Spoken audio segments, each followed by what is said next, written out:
Welcome back, everyone. Hope you enjoyed the breakouts. For those who attended, there were a few like myself who were sneaking away to do some emails. That's okay, we forgive. But hope it was great. I know that we don't have a competing sponsor, so I just want to shout out, haven't had a Tim Hortons tea in months since I relocated to New York. So I'm very, very happy. Thank you to the CyberX team for procuring one for me. Next, I want to introduce another great panelists, a group of panelists. They're going to talk about 5G, both opportunities and the challenges that are ahead related to that. The panel will be moderated by Namir Anani. And the great panelists that we're going to have join us today are Olivera Zatezalo from Huawei, Adriana Gliga-Belavic from MNP, Kees Pouw from iSecurity, Ketan Kapadia from MNP Technologies, and Shirin Nasher from KPMG. Welcome to your next panel. Thank you.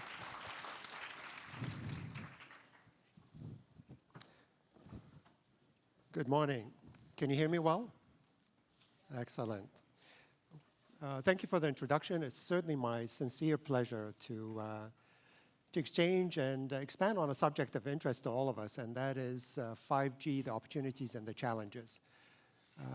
I think it's fair to say that fifth generation wireless is shaping or becoming the backbone of any high-performing economy in a global context. For many factors, the low latency capabilities that's almost real-time, the high connections density, the high carrying data capacity of it, that's enabling industries and platforms that potentially weren't there before. Some of it could be, if you look at that, the smart cities, autonomous vehicles, advanced manufacturing, federated manufacturing across different countries, remote surgeries, and the list goes on. But some would say with this superior technology that's far different to the generations before it, that while it introduces some incredible capabilities, at the same time, it does pose some vulnerabilities that if not managed well, there is potentially some socioeconomic impact in terms of privacy, in terms of cyber resiliency, and many other factors. So today is a rare opportunity for us to expand and exchange on this subject with subject matter experts and hear a little bit, have it unbundled, understand the opportunities, but understand some of the risks, and what do we need to do about this as an economy. So how will this panel play out is that I will be, first of all, asking each panelist to highlight their name and title. There's more information on the web, but also provide their perspective on the issue, maybe 2 to 3 minutes. And after that, we'll start opening it with questions and answers. And potentially, if we have time, I know we only have 40 minutes, is to open it to the floor for any questions. So please prepare 1 or 2 questions that maybe we'll expand on. So with that in mind, I would like to maybe ask Olivera if you can introduce yourself. So good morning, everybody. I'm Olivera Zatezalo, and I'm Chief Security Officer at Huawei Canada. It's my responsibility to work in an open and transparent fashion with Canadian government and to make sure everything we sell in Canada is up to Canadian standards. So with 5G, what I would like to say is that 5G is becoming a reality. So we see a number of 5G networks being rolled globally, in Canada too. And with that, we're going to see a number of new services. So what I would like to highlight here is that this is not going to happen overnight. We're going to see a phased approach in rolling out 5G networks and 5G services. So first group of family of services are going to be enhanced mobile broadband services. So we're going to see services that require very fast connectivity. So this is going to be, for example, 4K video, 8K video, AR, VR.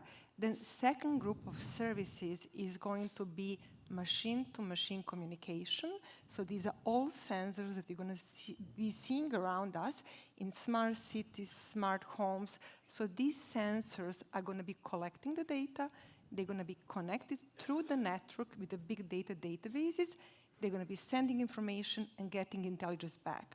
So we are truly entering the age of intelligence, but where all things around us are going to be sensing, they're going to be connected, and they're going to be intelligent. And the very last family of services is going to be ultra-reliable, low-latency services. So these are remote surgeries, remote ultrasound, self-driven cars. With these new services, we are going to have lots of new opportunities and lots of new challenges. And challenges comes from new services, new architecture, and new users, regulations and requirements.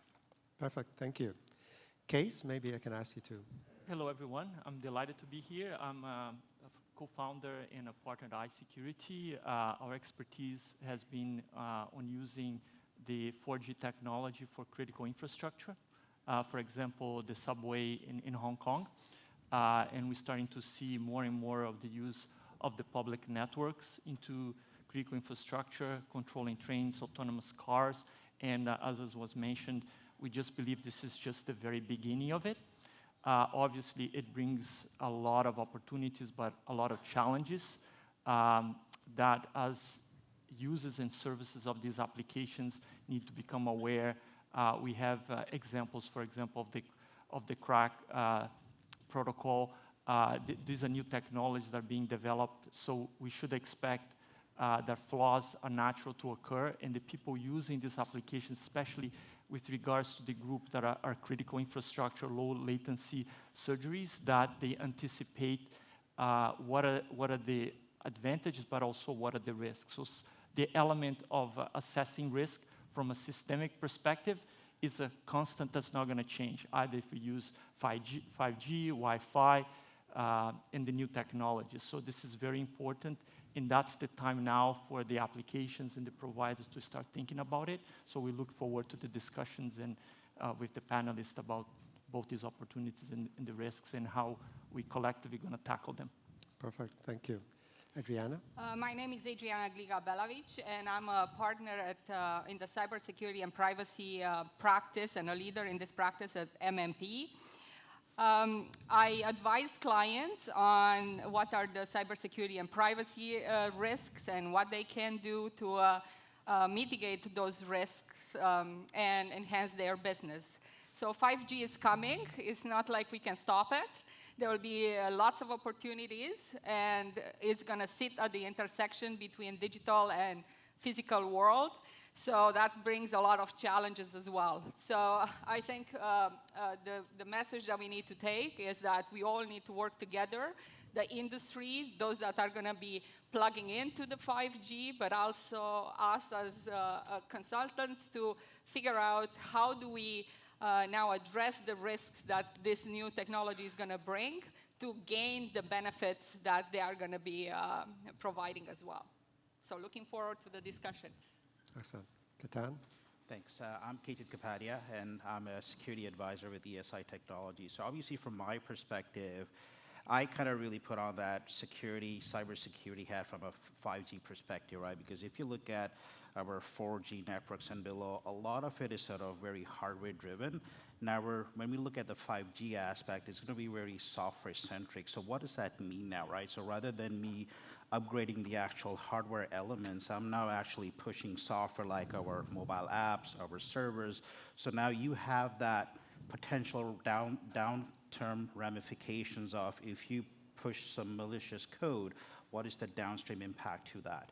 The other element too is that when we look at how our networks work today, you kind of have a choke point where all your data goes through, one or many hardware devices. But now in the 5G world, since it is a digital routing across multiple nodes, it's going to become a little bit harder for these systems that we rely on to inspect the data, to clean our data, quarantine the data. So, are the tools today that we leverage from a network monitoring perspective, are they going to be adequate enough for us as we move towards this new technology? So I think there are definitely some challenges in this area that we kind of see. And, I remember last year there was actually an incident, or I think it was part of a attack at one of the casinos in Vegas where they actually were able to infiltrate the network via a IoT device, which was a digital thermostat, which was as part of one of the fish tanks, right? So again, these are the challenges we have to deal with, and as we add more and more devices with the 5G, we're going to have a lot of challenges from a security perspective to help drive this. So, definitely it's going to be a very interesting conversation with the panel on some of these topics today. Thank you. Shirin? Hello, everyone. My name is Shirin Nasher. I'm a cybersecurity manager at KPMG, and our main focus is more on cyber strategy and governance in our practice. So you asked about our opinion about 5G. Definitely, it's an exciting technology, and I see it as like a very holistic ecosystem that is going to affect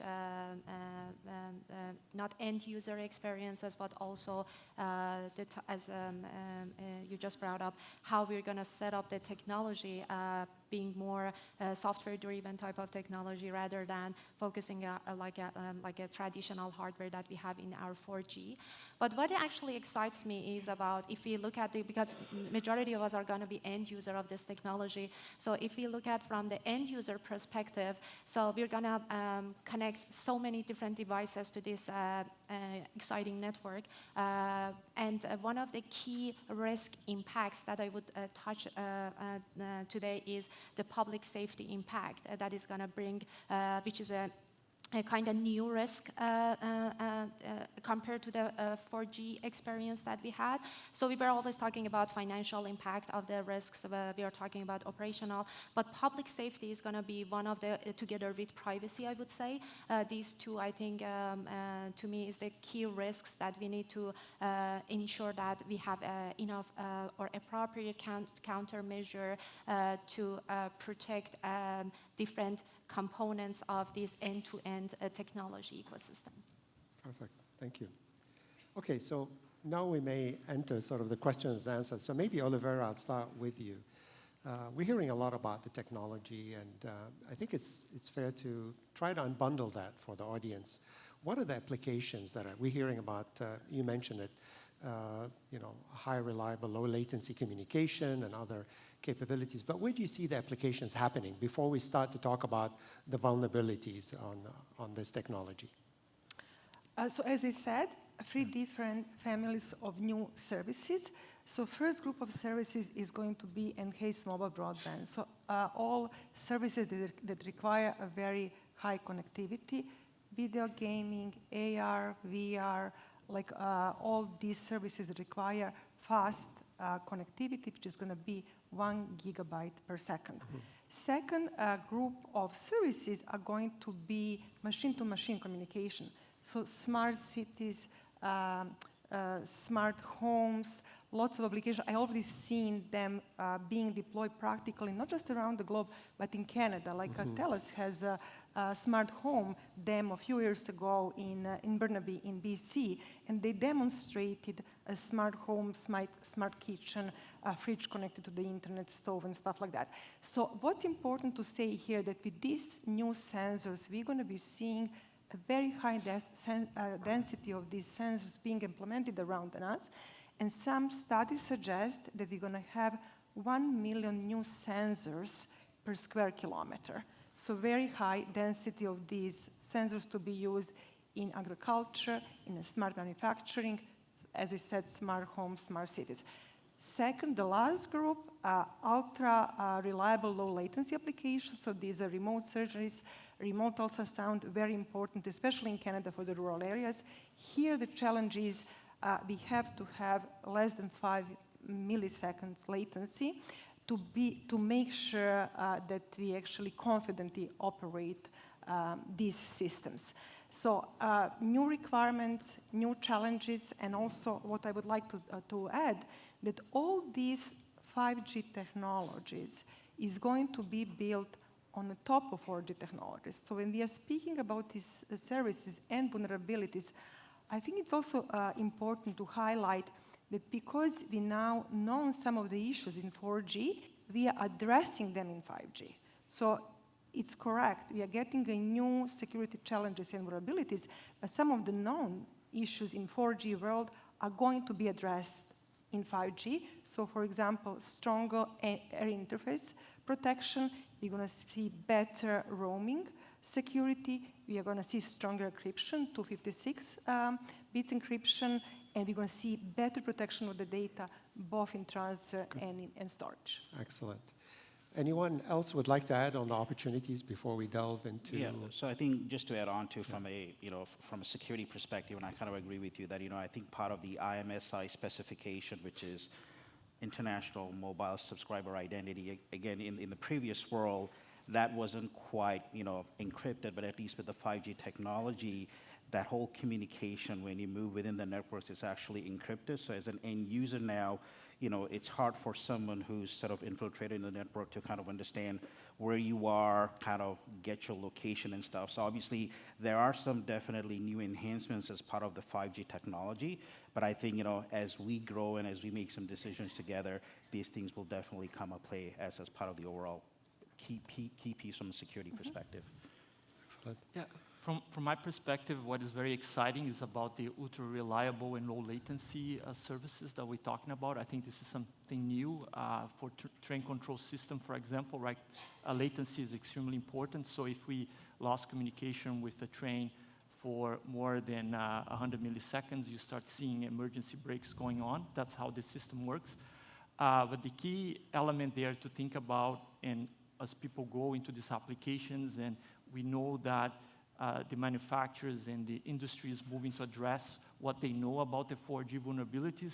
But when we move into this new territory of these applications, which is just starting, the real concern to me is the unknown, right? We're not going to anticipate all the issues and all the scenarios, and the telecom providers not going to be able to imagine every single use of this. So whatever we know now that we're addressing in 5G, we're not going to know what the new issues are going to be when 5G comes. It's just reality, and based on his history and experience, that's going to happen. But as it said, we're going to have to embrace it. From the people using this technology, it's very important to understand, again, what's the risk, right? If I have this ultra-reliable, low latency, what happens if we don't? What's the consequence of that, right? It's just an emergency brake. What really is the likelihood of losing that low latency? And those are the very important factors, right? Go back to systemic view and risk analysis, that it doesn't change from technology to technology, and that's the professions in cybersecurity. That's the main goal, is to address that. Excellent. Any last? I'll just add something from the user perspective. I mean, we are all users, so the fact that this technology is going to allow us to put so many different sensors, I'm sure a lot of us actually do have those sensors today. And I was just talking to a friend who said, well, I have the lights that I can control, the heating, the alarm to the house, the locks to the house, I have the ring. So what does it mean? So as consumers, we are all looking forward to have all these things around us to make our life easier. But I think there is no enough awareness. What does it mean? So one friend was asking, what's my risk profile? I said, do you even know what you have in your house? Do you understand how each one of these sensors are going to introduce more risks to you? So I think educating the consumers, what are the things that they need to be aware of, and what are some of the things that they need to control within their own environment, I think will be very important. I think. Yeah.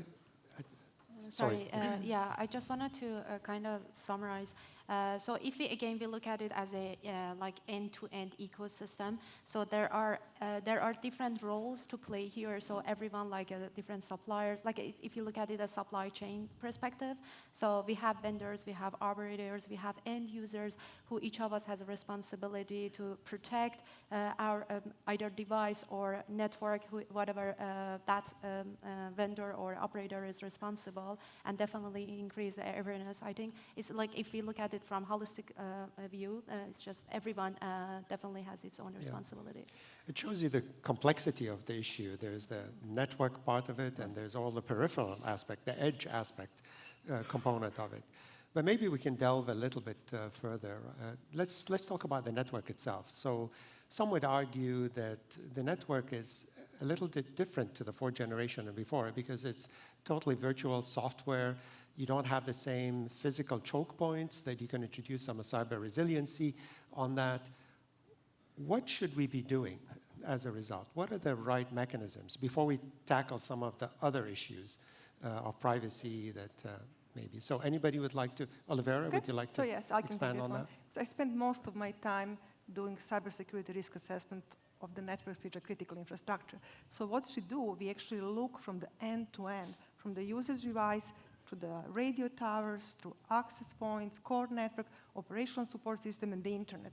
So we actually identify all different interfaces along the way, from the user device to the internet to operational support system, and we actually categorize and we do cybersecurity risk assessment of each and every interface, and then we do mitigations for each and every interface. So all these controls are built into 5G standards, which is being constantly written and updated by the 3GPP.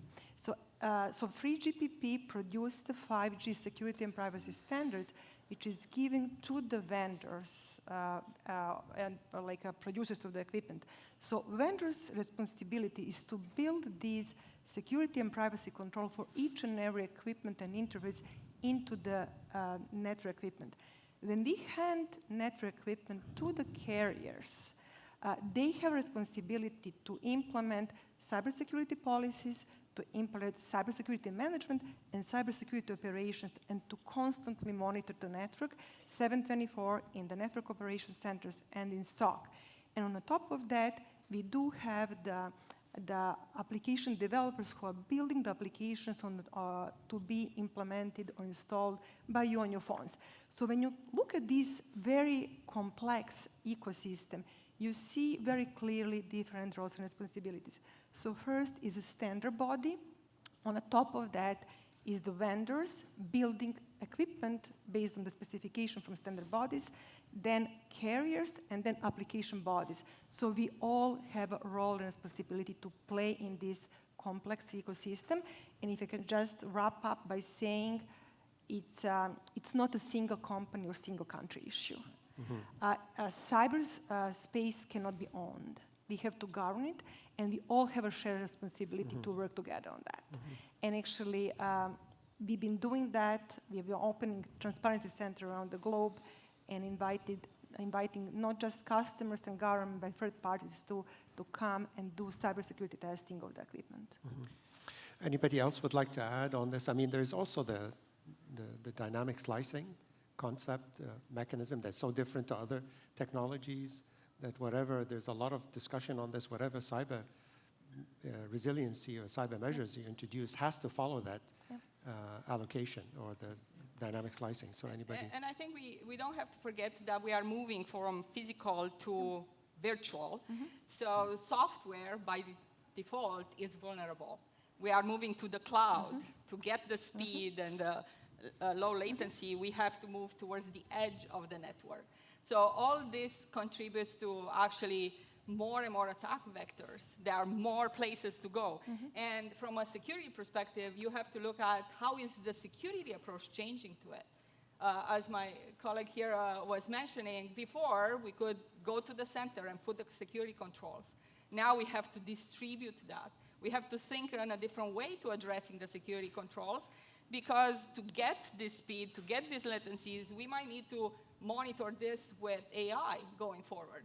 Who is managing the AI? What would it mean if the AI is going to be attacked? Now you have the keys to the castle. So we have to start thinking in a different way how we are going to address security within this new ecosystem. Yeah, and I think the other challenge, right, is like this is such a multi-vendor play. So I think that's going to cause challenges too, right? Because now it's, well, this is not my problem, it's their problem, right? So eventually this can sort of get to that finger-pointing game where at the end of the day, we as the users or consumers of the technology will be sort of left behind while they're sort of trying to, have that battle. So I think really it goes back to do we have the right governing policies? Do we have the right framework and infrastructure capabilities to say that, thou shalt be responsible for this, and if this happens, then ultimately you're going to be held liable and responsible for that. And I think those things are still happening today, not there yet, but I think, again, this is going to be something that everybody will have to come to the table and work together, and I think we will probably need to see more and more of these communications happening across the multiple vendors who are trying to bring this technology. Yeah, I think that's a good point, because if we look at, for example, safety, right? Not security, but safety. We have pretty well-defined standards of how to build safe airplanes or trains, and the cost and the process associated with that is enormous, right? How long does it take to make a plane? And even with that, you have a bad example, right? The one that just happened, where a major flaw in the design of the system, which goes back to who was watching that. Who's the agency, who's the independent party that's really going to go and certify?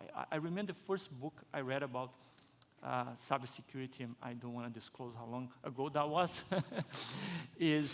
said, the more complex something is, more insecure it is, right? So you just can see the amount of complexity that we're adding on top of things, and there's no escape from that.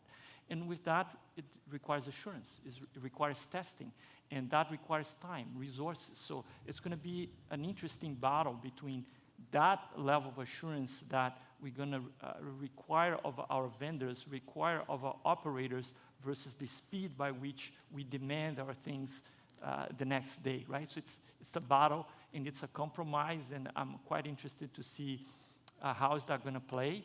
Are we going to have major incidents where whole infrastructure is going to be stopped before we take action, or is going to be a more balanced approach where government's going to understand the risk, and consumers going to understand the risk, and they're going to demand a better level of assurance and testing for the system. The last point I want to make, that was something that was brought about awareness, right? Users need to understand the risk. It's already hard for us to understand ourselves. Imagine the consumers as more and more these devices are made available. Thank you, guys. Yeah, Sure. I think they were all great points and covered the majority of the concept. I just want to again kind of summarize and highlight the key things here.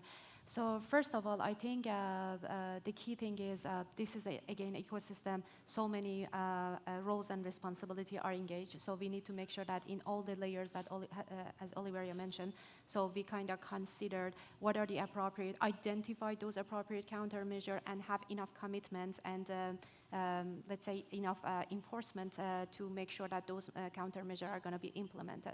But the good thing is here, we are in an initial stage of this developing technology. So it's actually the time that we can make sure that we get a security countermeasure by design, which is, I think, one of the key focuses right now. And the other thing is, it's just a traditional kind of concept that we always talk about. The components of protecting our organization is all about identify, protect, detect, respond, and recover. It actually applies here same. So, and the thing is, because the key difference to me here is because this is a fast-paced technology, we need to make sure that instead of kind of lag indicators, we have more lead indicators, and make sure that our anything, if it's in a core network layer or it's in an edge layer of this technology, it can be resilient and withstand cyber attacks. And that can happen once we start from the very beginning and make sure that we put kind of adaptive dynamic countermeasure to tackle those high-speed type of vulnerabilities. And I think you mentioned that this technology is moving such a fast pace, and obviously the ecosystem of resiliency is quite large. You've got the vendors, you've got the operators, you've got even the consumers, the regulators involved in this. But ultimately, we'll have to figure out, since the vendors are really much further ahead of the game, and obviously the regulators will need to sometimes to get to that space. And even if you enforce cyber security by design, is there a role for the vendor to be more proactively disclosing some of the information and cyber measures that they're introducing, and how to measure that, since you're way ahead of the game to the rest? Anybody would like to expand on that?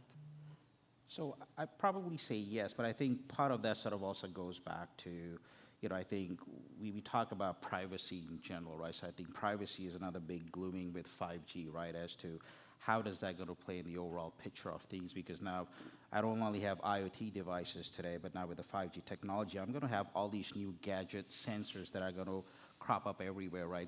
Anything from me driving my car to walking into a store, it's, to smart cities. So everything I do, all that stuff is measured around me, right? So I kind of go back and say as to how is that data going to be used?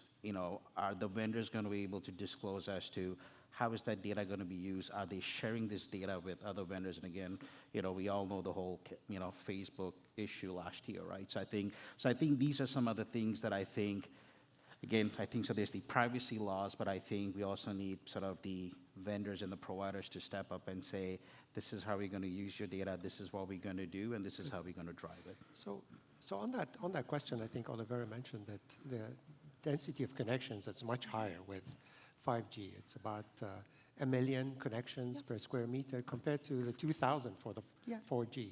So that adds a whole dimension of privacy because you're monitored quite closely on that. So how do we tackle the privacy issue on that? Anybody would like to expand on? Sure. So I think all these benefits that we are getting from 5G really bring us all kinds of challenges on how we are going to implement privacy and how we are going to assure consumers that we are doing the right things with their data. So we talked about density. Towers are going to be so much closer together. You might be able to be tracked where you are within less than 10 meters. In your car, in your bank, in everything so that now you do. It's starting to look like somebody's looking over your shoulder all the time. We talked about speed, and we talked about low latency. So that means we are creating a lot of data.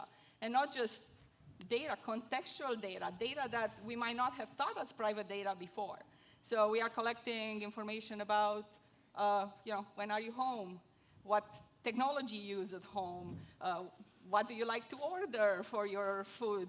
So looking at how this data now that is collected within the network, how is this going to be addressed, I think is going to be a big challenge for organizations to ensure that this data is used responsibly and also that there is more communication and transparency to the users. So my friend will not come to me and say, what's my risk on my home network?